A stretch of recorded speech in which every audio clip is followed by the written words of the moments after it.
Hi, my name's Ben Northey. I'm the Associate Conductor of the MSO, and we can't wait to welcome you and your school to Hamer Hall for MSO's 2017 Education Week. And what an Education Week we've got for you this year. We are going to be performing with one of the world's greatest jazz musicians, James Morrison. He's Australian, he's from Sydney, and he is a genius of music, and particularly of jazz music. He plays the trumpet, the trombone, the saxophone, the piano. There's almost nothing that he doesn't play. He's just one of those people who makes it look very, very easy. He studied at the Sydney Conservatorium, and he then went on to have a huge career in jazz performance, but also in education. And he founded, most recently, the James Morrison Academy of Music in Mount Gambier, which is a thriving tertiary music institution with many, many fine, talented young students getting wonderful tuition. So he's going to be our soloist and band leader and kind of entertainer, I suppose, in Education Week. It's one of the great thrills of music to share the stage with James Morrison, and it's something that the musicians of the MSO and I always look forward to. We've worked with him quite a lot over the years. He's very, very informative. He knows how to talk about music in a very engaging way. Particularly in this case, he's going to be talking about the concepts of jazz and what makes it unique from classical music. His philosophy is that he believes in the power of creative and spontaneous music making, and that's one of the key things about jazz, is that it is based on improvisation, about making things up and playing them as they come to you and not always following the written notes on the page, which is something that we normally do when we're playing in the orchestra. And he wants you to use your own individual expression to be right in the moment as well. And we're going to use his philosophy to have a great time together when we meet for these concerts. So we're bringing two worlds of music together, jazz and classical music. So all of the pieces that we're going to be hearing have both of those things side by side. The instrumentation of the orchestra is that we have a normal orchestra of strings, woodwinds, brass and percussion, but we also have a rhythm section of a drum kit, upright bass that is amplified, and a guitar. And that would be a normal jazz quartet with James playing as the soloist. And in this concert, we bring both of those things together through the use of arrangements for the orchestra, because we can't have 80 people just improvising on stage and making things up. It would be just total chaos. So there has to be some structure and some organisation, and all of the orchestral parts are notated out on their parts in front of them and on my orchestral score, which has all of the parts for all of the musicians so that I can see them. That, I think, is the biggest difference between jazz and classical music, is that classical music is notated. Jazz music, they don't really notate things at all. They do have chord charts and melodies, but they embellish and play freely around those. Classical musicians can do that, and sometimes in Baroque music, music of the past, they do and always have done. But certainly in jazz, it's the thing that makes it so unique and so special.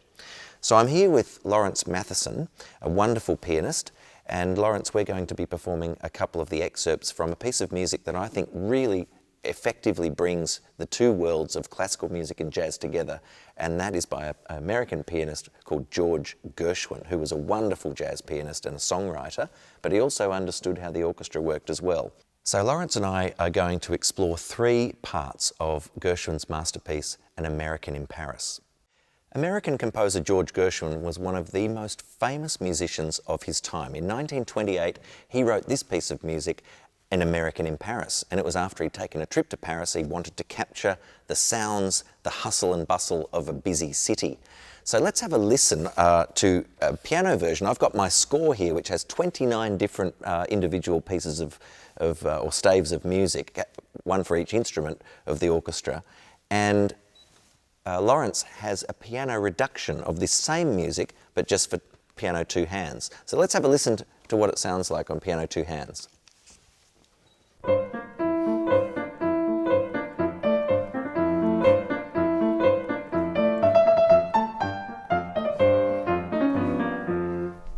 It's got energy because of the rhythm. It's got a melody that seems to have a very kind of happy-go-lucky kind of lilt to it. Laurence, would you mind just playing the right hand? very, very simple melodic line, and it seems to capture a happy George Gershwin walking through the streets of Paris with all of the energy of a great big city like that. Now, you may have seen that I've got a car horn here. It's not really a car horn, to be honest, or if it is, it's off a very, very old car that doesn't sound very good. But percussion players, they actually play real car horns that are mounted on a stand. They have 4 of them mounted on the stand. And I thought I'd just give you an approximation. You're going to laugh when you hear this, but I'll give you an approximation of what George Gershwin, how he incorporates the car horn into the music.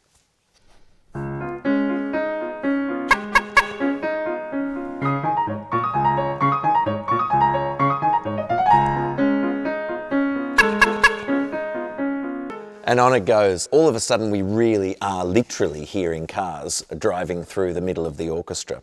So that's our first excerpt, The Sounds of Paris.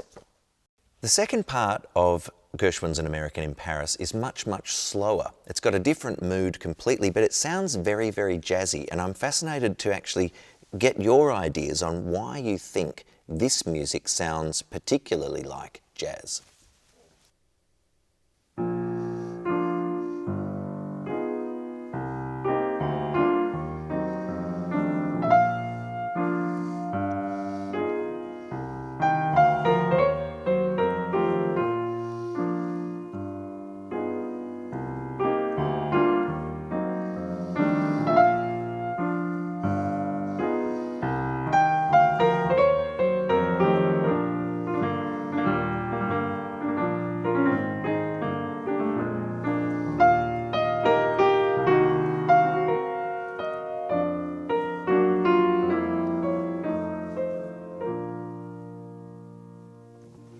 It's so incredibly jazzy, and it's because of the notes that have been chosen in the harmony, but also in the melody. Laurence, if you just play the melody by itself for those 2 bars there.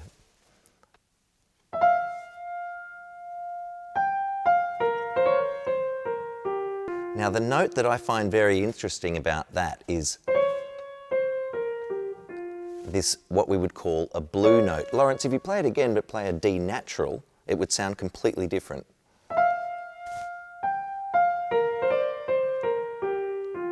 So the things that jazz do is that they change certain notes in the traditional scales of classical music and they make them blue notes.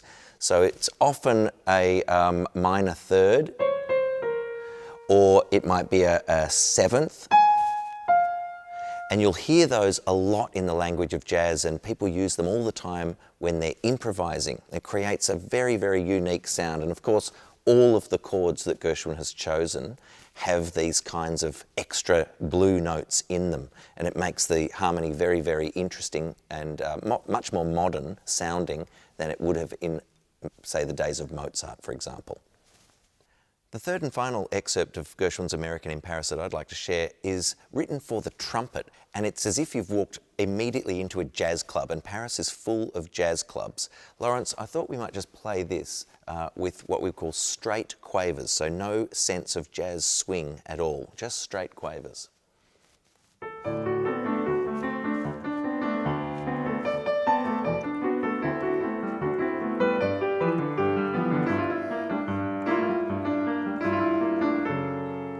So have a listen to the left hand that Laurence is playing, which is the accompaniment, and just have a listen to what makes it kind of like a drum kit.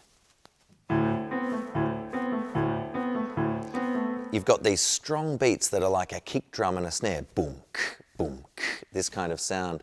And in the right hand, you've got the melody that the trumpet plays, and that sounds like this, just a couple of bars.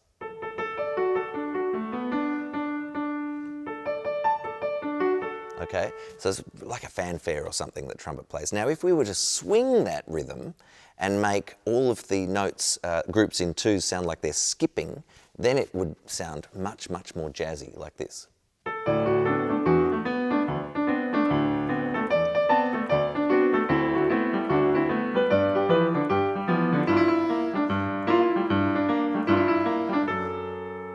That all of a sudden sounds very different, and both of them sound good. Gershwin doesn't say to swing those quavers. We've got a decision to make based on the style of the music. Do we want them? And ultimately, that's up to me as the conductor to decide whether or not those quavers are going to be swung or they're going to be performed straight. And to be honest, I've done it both ways and they both work really well.